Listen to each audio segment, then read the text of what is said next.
অবশেষে আলোচিত পুলিশ কর্মকর্তা সাবেক ডিএমপি কমিশনার আসাদুজ্জামান মিয়াকে গ্রেপ্তার করা হয়েছে। রাজধানীর মহাখালী ফ্লাইওভার এলাকা থেকে বুধবার রাত 11:15টায় তাকে গ্রেপ্তার করা হয়। এ তথ্য নিশ্চিত করেছেন র্যাবের মুখপাত্র লেফটেন্যান্ট কর্নেল মুনিম ফেরদৌস। র্যাবের মুখপাত্র বলেন, আসাদুজ্জামান মিয়াকে গ্রেপ্তার করেছে র্যাব 3-এর একটি দল। রাজধানীর খিলগাঁও থানায় দায়ের করা একটি মামলায় তাকে গ্রেপ্তার করা হয়েছে। এছাড়া তার বিরুদ্ধে আরও বেশ কয়েকটি মামলা রয়েছে বলেও জানান তিনি। 2015 সালে খিলগাঁও থানা ছাত্রদলের সাবেক সাধারণ সম্পাদক নুরুজ্জামান জনিকে পুলিশি হেফাজতে ক্রস ফায়ারের নামে হত্যার অভিযোগে ডিএমপির তৎকালীন পুলিশ কমিশনার আসাদুজ্জামান মিয়া সহ 13 পুলিশ কর্মকর্তাকে আসামি করে মামলা করা হয়। গত 3 সেপ্টেম্বর খিলগাঁও থানায় এই মামলাটি দায়ের করেন জনির বাবা ইয়াকুব আলী। ইডেন বে কক্সবাজার সমুদ্র সৈকতের উপর নিজেদের একটি ঠিকানা।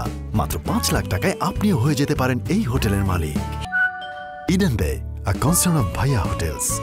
আসাদুজ্জামান মিয়া ঢাকা মহানগর পুলিশের 33তম কমিশনার ছিলেন। তিনি জাতীয় নিরাপত্তা সংক্রান্ত সেলের প্রধান নির্বাহী হিসেবেও দায়িত্ব পালন করেছেন।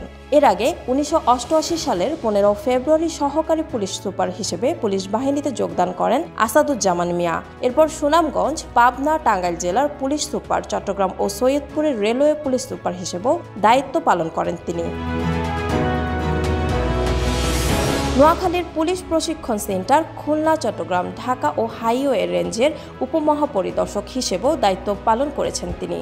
এরপর 2019 সালের 13 আগস্ট তার চাকরির মেয়াদ শেষ হওয়ার পর তাকে অবসরোত্তর ছুটি বাতিলের শর্তে 14 আগস্ট থেকে 13 সেপ্টেম্বর পর্যন্ত 1 মাস মেয়াদে ডিএমপির কমিশনার পদে চুক্তিভিত্তিক নিয়োগ দেওয়া হয়।